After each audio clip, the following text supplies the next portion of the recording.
Good morning, everyone, and welcome to this very special performance of Daughter of the Inner Stars. I'm James Vinson. My name is Nathan Su. I am the writer-director. I was the production designer and sort of visual effects supervisor for Daughter of the Inner Stars.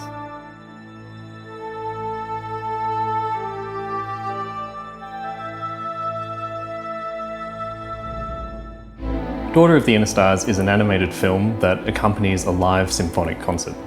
Much of the story takes place on Barinia, which is the home planet of our protagonist, Thea. Thea operates a lighthouse in this lonely, icy, lightless planet. She is waiting for her father, who is a flying space doctor, to come home from a outer space war. And she has to search for him across the cosmos, befriending cosmic spirits along the way.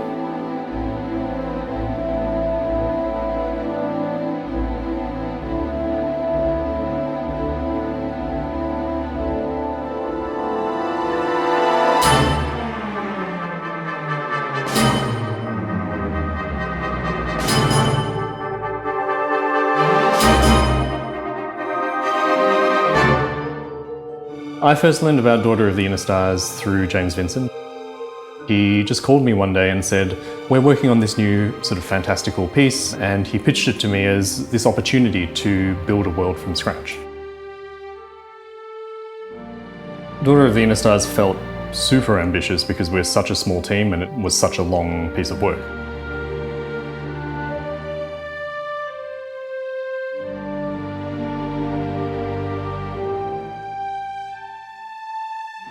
We chose to work with Unreal Engine to produce this entire film. Everything in it is built and shot within Unreal Engine. For a project of this kind of piece at the scope and budget that we had, we really needed a real-time engine to be able to render out CGI sequences quickly enough. As we started prototyping the first few scenes that we did, we realized that Unreal was actually super useful to us because it allowed insight into the worlds from a very early stage. And it actually made the storyboarding process working with James much easier. From my perspective, Unreal Engine, has been a gift and a game changer.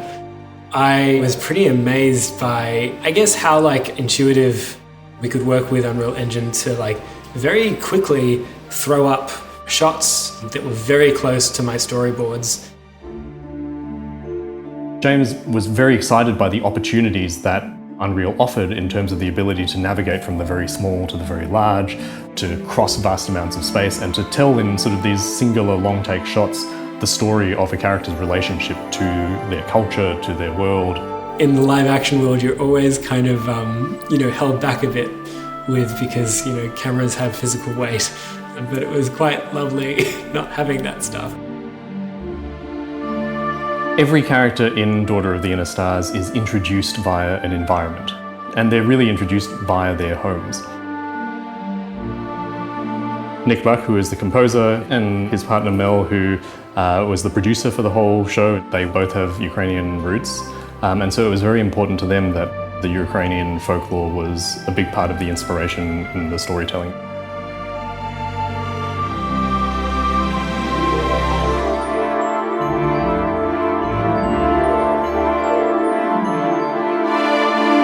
As we were developing Act 1, we also were working with Buc, an amazing Ukrainian 2D animation company, and they were designing some of the initial character concepts. Ludwig's an amazing sort of character sculptor and designer, and we brought him on to sort of build on the concept art that Buc had built for us. Selkie was a really amazing character to work on. The original myth is that it's a woman who can transform into a seal. And we decided to really push that further and sort of emphasize almost like this sort of seamless merger between Selkie and the seal. Selkie had 2 arms and 2 legs, but she also had a second head. She had a seal on her back and she had quite a few fins that needed to float around. I had to start building procedural control rigs. These procedural control rigs allowed us to move just the base parts of the character and have the rest follow through with a lot of grace. After having finished Selkie, I got to work on these larger characters, which are at a scale where they sort of are somewhere between an environment and a character. When I started the Leviathan, we didn't have too much of an idea of what it would be, but I wanted it to have this whale-like silhouette. No one knew if the Leviathan was actually going to be in motion, which kind of scared everyone because we all hoped it would be a character that moves because it has such a huge sequence in the middle of the film.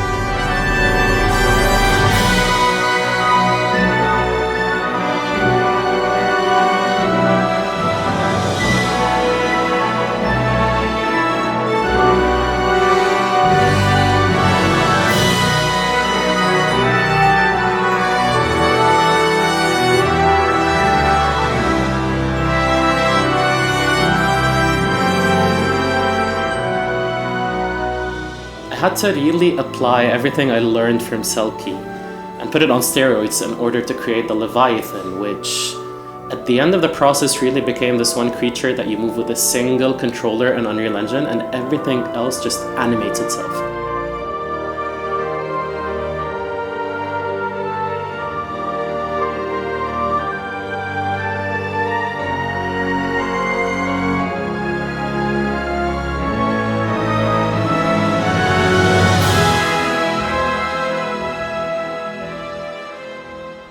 Ready? Let's go. Roll cameras. Rolling.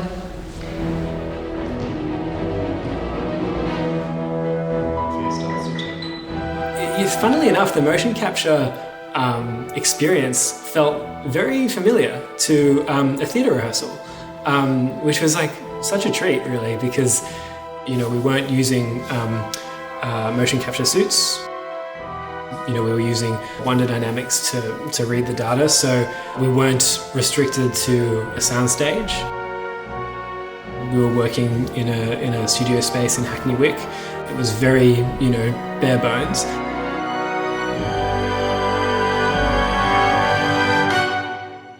We had many inventive, budget props.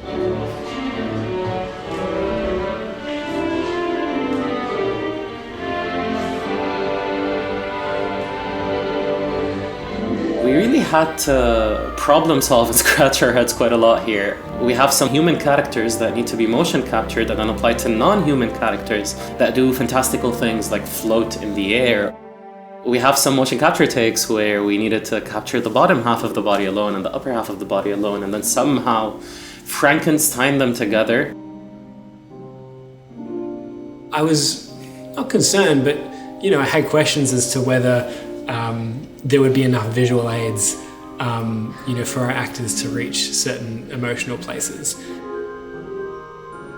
So, I was really actually quite impressed and humbled to witness Misha being able to reach those places in their portrayal of fear. Had a lot of nights of panic and things just going very wrong.